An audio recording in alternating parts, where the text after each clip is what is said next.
Hello दोस्तों, नमस्कार। SM किसी चैनल में मैं आप सब लोगों का दिल से बहुत बहुत स्वागत करता हूं। ये आज के दिन का आखिरी वीडियो है एंड बहुत सारी इंपॉर्टेंट खबरों को हम लोग को कवर यहाँ पे करना है।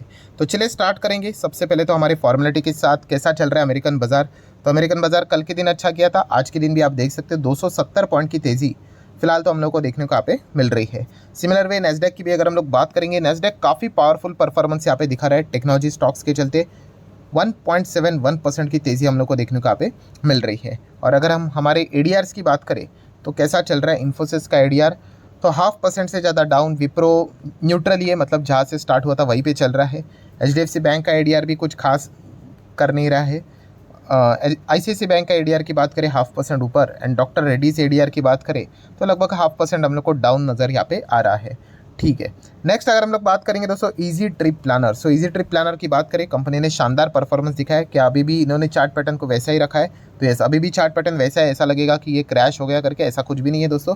कॉर्पोरेट एक्शन हम लोग को होते हुए देखने को मिला था। गूगल ने अभी तक इन चीज़ों को एडजस्ट यहाँ पे किया ही नहीं है। आप अपना प्रॉपरली जो ब्रोकर जो भी ऐप आप इस्तेमाल कर रहे होंगे वहाँ पे चार्ट पैटर्न को चेक करोगे तो काफ़ी अच्छा खासा और ज़बरदस्त चार्ट पैटर्न इसका देखने को मिलेगा। कमाल के मल्टीबैगर रिटर्न्स इसने दिए हैं along with the corporate action bonus as well as split. फिलहाल तो देखा गया इजी ट्रिप प्लानर में 4.5% की तेज़ी क्यों नज़र आ रही है, बिकॉज समर की अगर हम लोग बात करें तो समर सेल चलते हुए देखने को मिला है। उसको डिस्काउंट के साथ इन्होंने काफ़ी सारे प्लान लॉन्च यहाँ पे किए हैं एंड इसी चीज़ के चलते ज़्यादा से ज़्यादा ट्रैवलिंग के चलते ये कमाई यहाँ पे कर सकते हैं। तो ऐसे जब भी अपडेट सामने आ जाते हैं तो कंपनी को छोटा मोटा फ़ायदा हो ही जाता है। पटेल इंजीनियरिंग की अगर हम लोग यहाँ पे बात करें तो QIP लॉन्च करने वाले थे, जिसके चलते 500 करोड़ ये रेस यहाँ पे करने वाले थे। तो फिलहाल सबसे इंपॉर्टेंट चीज़ रहती है कि फ्लोर प्राइस क्या रहेगा। 59.50 ये इसका फ्लोर प्राइस QIP का हम लोग को देखने को मिल चुका है। नेक्स्ट बात करेंगे दोस्तों, तो यस, ये एक बहुत ही इंपॉर्टेंट चीज़ है शेयर मार्केट में। तो आपने ये बहुत सारी चीज़ें सुनी होगी, तो वैसे एक चीज़ आप देख सकते हो। बेंगलुरु की बात करते हो, एक बिजनेसमैन है, उनके लगभग 5.2 करोड़ यहाँ पे हम लोग को साइबर स्कैम की अगर हम लोग बात करें, मतलब शेयर मार्केट से रिलेटेड, उसके चलते उनका पैसा डूबते हुए देखने को मिला। और किस चीज़ के चलते? तो व्हाट्सअप से रिलेटेड उनको कोई मैसेजेस यहाँ पे आते हैं या फिर अलग अलग डायरेक्ट मैसेजेस आते हैं, लिंक आते हैं। आपको पता है कि ऐसा पैसा दिला देंगे, वैसा दिला देंगे। मैंने बहुत बार आप लोगों को यहाँ पे बताया दोस्तों, किसी भी चीज़ के ऊपर मतलब भरोसा करना ही नहीं होता है। ठीक है, तो ये बहुत बार बताया, जिस वक्त आपको इस प्रकार का लालच यहाँ पे दिखा दिया गया और अगर आपने इस प्रकार की कोई भी लिंक के ऊपर क्लिक किया, समझ लेना आपका पैसा डूबेगा ही डूबेगा करके। तो बड़े बड़े लोगों को ये झांसे में फंसा लेते हैं। आप अंदाज़ा लगाइए, 5 करोड़ जिनके पास था, मतलब आप अंदाज़ा लगा सकते हो कि मतलब लालच अगर आपके ऊपर हावी अगर हो गया या फिर कुछ भी, आप लोगों को डर भी यहाँ पे दिखाया जा सकता है। अलग अलग चीज़ें आपसे करवाई जाती है। जितना ये मतलब टेक्नोलॉजी आगे बढ़ता है उस हिसाब से उसके मतलब नुकसान तो नहीं बोल सकते, बट मिसयूज़ भी उसका काफ़ी ज़्यादा बढ़ जाता है। तो संभाल कर रहना चाहिए। मैं बहुत बार आप लोगों को यहाँ पे बताना चाहूँगा, सबसे सबसे सबसे सेफ चीज़ क्या होती है बताए? खुद के ऊपर भरोसा। जितना आप स्टडी करोगे ना, याद रखना दोस्तों, थोड़ा टाइम इसमें मैं ज़्यादा लूँगा बट ये इंपॉर्टेंट चीज़ है। जितना नॉलेज आपके पास होगा, जितना आप खुद से स्टडी करोगे, खुद के ऊपर भरोसा रखोगे, ऐसे व्यक्ति को कोई बेवकूफ़ नहीं बना सकता। ठीक है, हाँ, बट कम स्टडी करने वाला या फिर जो ज़्यादा लालच यहाँ पे रखता है, ठीक है, ऐसे लोगों को बेवकूफ़ बनाना काफ़ी मतलब आसान रहता है। और शेयर मार्केट नहीं, ये दुनिया भर में किधर भी चलता है। हम तो शेयर मार्केट के चैनल है, आप किधर भी चले जाओ, कितनी सारी चीज़ें रहती है, वो MLM कितनी चीज़ें रहती है, लोगों को बेवकूफ़ बनाते रहते हैं। तो स्टडी यहाँ पे होनी चाहिए। जितना आप पढ़ोगे दोस्तों, बिलीव मी, यहाँ पे आप उतना ज़्यादा आप यहाँ पे क्या होगा, कभी भी फंसोगे नहीं। वरना अलग अलग चीज़ें आती रहेगी, ये आएगा वो आएगा और भी 100 झमेले भविष्य में देखने को मिल जाएंगे, फंसते रहेंगे लोग। संभल कर यहाँ पे रहना है, बस इतना ही यहाँ पे कहना चाहूँगा। टाटा मोटर्स की अगर हम लोग बात करेंगे तो 1.5% की तेज़ी आज के दिन देखने को मिली है। उसके पीछे का रीज़न है, फिलहाल तो कुछ अपडेट्स यहाँ पे सामने आ रहे हैं। जैसे कि अगर मैं बात करूँ तो बताया जा रहा है कि टाटा मोटर अभी आने वाले समय में 84,000 करोड़ का बड़ा इन्वेस्टमेंट करने वाले, किधर?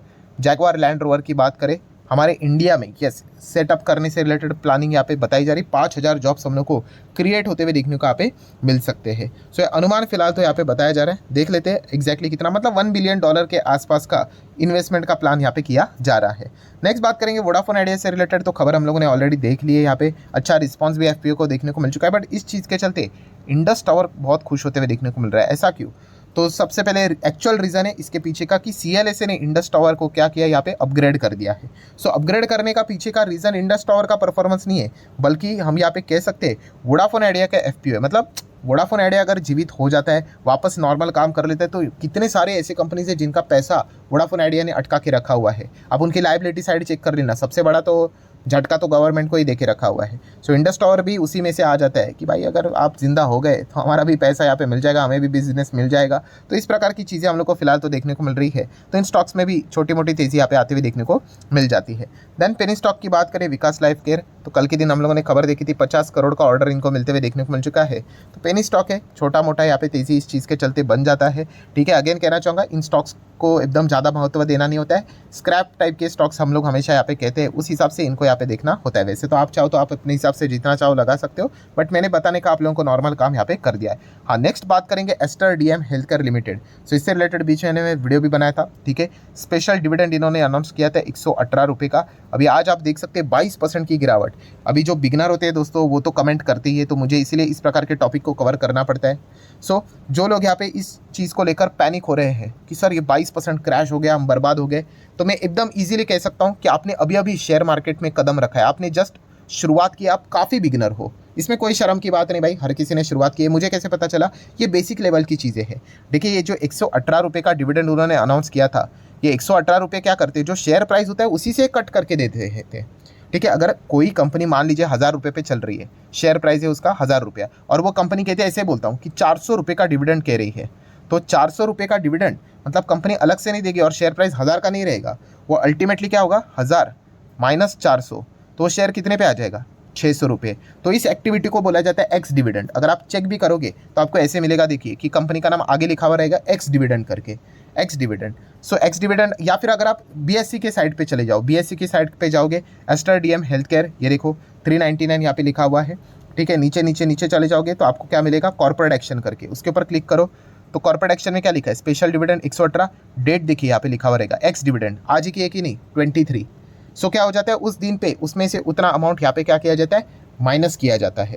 ठीक है, तो ये पॉइंट हमें पता होना चाहिए। सो ओवरऑल कंक्लूजन क्या है कि अगर आपने इसमें कोई किसी ने भी निवेश किया होगा, सो क्या आपका पैसा डूबा है, 22% क्रैश हुआ है, क्या आप बर्बाद हुए? बिल्कुल भी नहीं, आपको पैसा आपका मिल जाएगा। कब तक मिलेगा ये अभी तक कोई सेबी की गाइडलाइंस यहाँ पे एग्जैक्टली तो वैसी होती नहीं है, बट 10-15 दिन के अंदर अंदर वो अमाउंट आपके डीमैट अकाउंट में क्रेडिट यहाँ पे हो जाता है। तो कोई यहाँ पे नुकसान नहीं हुआ है, आप एकदम बिगनर हो, कोई दिक्कत की बात नहीं। आपको ये चीज़ें धीमे धीमे करके यहाँ पे सीखने यहाँ पे आनी चाहिए, तो आप लोगों को चीज़ें पता चल जाएगा। आप यूट्यूब के ऊपर और चीज़ें सर्च करोगे एक्स डिविडेंड के चलते, या फिर मैंने भी इसके ऊपर वीडियोस बना के रखे हुए हैं, तो उसको आप स्टडी करोगे तो आपको पता चलेगा। अगर आप इन चीज़ों को ऐसे ही बोलोगे हैं छोड़ देते करके, तो आप सीख ही नहीं पाओगे। तो ये चीज़ें चलती रहती है। अभी देखिए फिलहाल तो Q4 के रिजल्ट का सीजन जारी है ना, कितने सारे कंपनियां डिविडेंड दे रही है, चेक कर लो। जो बड़ा बड़ा डिविडेंड देते हैं उन कंपनीज को चेक कर लो, वहाँ पे जाके देख लेना एक्स डिविडेंड रहेगा, उस डेट के क्या देखने को मिलेगा, हाँ उतना डिविडेंड का अमाउंट माइनस हो जाएगा, वो शेयर उतना नीचे आपको देखने को मिलेगा। तो वो डरने की ज़रूरत बिल्कुल भी होती नहीं है। नेक्स्ट बात करेंगे अदानी ग्रुप, अदानी एंटरप्राइज। तो कल के दिन ही मैंने इससे रिलेटेड वीडियो कवर किया था। जो लोग सवाल पूछ रहे सर ये जो रिपोर्ट के जरिए खबरें यहाँ पे आ रही है सामने कि सेबी इन्वेस्टिगेट कर रहा है, वही जो ऑफशोर से रिलेटेड, फॉरेन पोर्टफोलियो इन्वेस्टर से रिलेटेड चीज़ें सामने आ रही करके, हाँ फिलहाल तो ऐसी बातें हैं तो हम लोग को देखने को मिल रही है। कल के दिन भी मैंने आप लोगों को बताया था रिपोर्ट के जरिए कि माइट भी वो इन चीज़ों को सेटल डाउन भी यहाँ पे करना चाहते हैं। अभी क्या होगा we don't know, Supreme Court में भी कभी इसकी सुनवाई होगी वी डोंट नो। जब अनाउंसमेंट हो जाएगा मैं आप लोगों को बता दूंगा। इसका कोई फिक्स ऐसा डेट होता है, रूल्स रेगुलेशन होते नहीं है। नेक्स्ट बात करेंगे आरबीआई की बात करेंगे दोस्तों। आरबीआई का हम लोगों को बुलेटिन देखने को यहाँ पे मिल चुका है। जीडीपी की बात करें तो उन्होंने कहा है कि 7% के हिसाब से हम लोग आगे ग्रो करेंगे, उस हिसाब से बातें उन्होंने फिलहाल तो यहाँ पे बताई है। नेक्स्ट अगर हम लोग यहाँ पे बात करेंगे ऑब्वियसली 7% हम लोग ये अपकमिंग ईयर की बात करें, भविष्य की बात करें तो 8-10% की भी वो बात यहाँ पे करें, लंबी डिकेड्स की बात करें तो एनीवेज। सो आरबीआई के बुलेटिन में एक चीज़ यहाँ पे उन्होंने मेंशन की है कि भाई इस प्रकार का ये जो वेदर हम लोग को देखने को मिल रहा है, एक्सट्रीम वेदर कंडीशन, इतना हीट देखने को मिल जाता है, हीट वेव देखने को मिल जाता है, किधर तो एकदम ही बाहर आ जाता है, इस प्रकार की चीज़ें, प्लस क्रूड ऑयल की अगर हम लोग बात करें, ये चीज़ क्या करती है, इन्फ्लेशन का रिस्क को यहाँ पे बढ़ा रही है। इन शॉर्ट वो यही बोलने की कोशिश करे अगर इन्फ्लेशन वापस बढ़ने अगर लग जाता है इस चीज़ के चलते, ये तो इफ बट वाली कंडीशन है, कैसा हम लोगों को माहौल देखने को मिल जाता है उसके हिसाब से, तो इन्फ्लेशन अगर बढ़ेगा तो आपको पता ही भाई इंटरेस्ट रेट कट का सपना है, कैंसिल तो नहीं बोल सकते, फिर वापस क्या हो जाएगा, पोस्टपोन हो जाएगा। इस प्रकार की चीज़ें आरबीआई बताने की कोशिश कर रहा है। और जैसे जैसे इस प्रकार के स्टेटमेंट सामने आ जाते हैं, बाजार के लिए बिल्कुल भी अच्छी बात नहीं होती, बट हर किसी को ये भी पता है कि असली जो इंटरेस्ट रेट कट से रिलेटेड बातें वो तो है भाई विदेश में। अगर एफओएमसी यहाँ पे कल के दिन रेट कट कर देगा तो भाई दुनिया भर के सेंट्रल बैंक रेट कट करना स्टार्ट यहाँ पे कर देंगे, क्योंकि कोई भी करेंसी मिसमैच यहाँ पे चाहता नहीं है। सो ये भी एक पॉइंट हम लोग को पता होना चाहिए। एनीवेज आर इंफ्रा की बात करेंगे दोस्तों, तो ये स्टॉक आपको पता है अनिल अंबानी के रिलायंस से जुड़ा हुआ है। वैसे तो देखा गया तो स्टॉक तो आप देख सकते हो टॉप लेवल से ज़बरदस्त गिरते हुए देखने को मिल चुका है, कुछ खास भविष्य तो रहता है नहीं, बट अभी ये स्टॉक चर्चे में आते हुए देखने को मिल रहा है। और उसके पीछे का रीज़न है दोस्तों विजय केडिया। यस, बड़े इन्वेस्टर है, आप सभी लोगों को पता है। तो उन्होंने क्या किया है कि आर इंफ्रा अनिल अंबानी की ये जो कंपनी है उसमें Q4 में हम लोगों को यहाँ पे उन्होंने बाइंग करते हुए देखने को यहाँ पे मिल चुकी है। हालांकि LIC की बात करें तो उन्होंने तो प्रॉफिट बुकिंग की है। शेयर होल्डिंग पैटर्न को अगर आप चेक करोगे तो यहाँ पे आप देख सकते हो पब्लिक शेयर होल्डिंग में जाएंगे तो हम लोग को देखने को मिल जाता है केडिया सिक्योरिटीज़ प्राइवेट लिमिटेड करके 1% का स्टेक उन्होंने यहाँ पे खरीदा है करके। बट बड़े प्लेयर शेयर खरीदते हैं क्या, हम लोगों ने भी खरीदना चाहिए। एकदम ही मतलब पुअर डिसीजन होता है, ठीक है। वैसे तो जो रिस्क लेना चाहता है इंसान वैसे वो यहाँ पे ले सकता है। मैंने तो मेरे साइड से आप लोगों को पॉइंट यहाँ पे बता दिया, क्योंकि हर किसी की रिस्क टेकिंग एबिलिटी अलग अलग होती है। किसी के लिए 10 करोड़ कोई मायने नहीं रखता होगा, किसी के लिए 10 करोड़ मतलब पूरी ज़िंदगी की कमाई होती है, ठीक है। तो ये डिपेंड करता है पर्सन टू पर्सन, ये पॉइंट आपको पता होना चाहिए। DIS की बात करें तो 3000 करोड़ के आसपास का माल खरीदा है। FIS की बात करें तो ऑलमोस्ट 3000 करोड़ का माल उन्होंने बेचा है। यही चीज़ें हम लोग को लगातार होती हुई देखने को मिल रही। तो ठीक है दोस्तों, जितने भी इंपॉर्टेंट पॉइंट्स थे सारे यहाँ पे कवर कर लिए। वीडियो हेल्पफुल लगा होगा तो चाहो तो लाइक एंड शेयर कर सकते हो। मिलते हैं नेक्स्ट वीडियो में, या फिर आप कह सकते हो मिलते हैं कल। तब तक के लिए बाय बाय।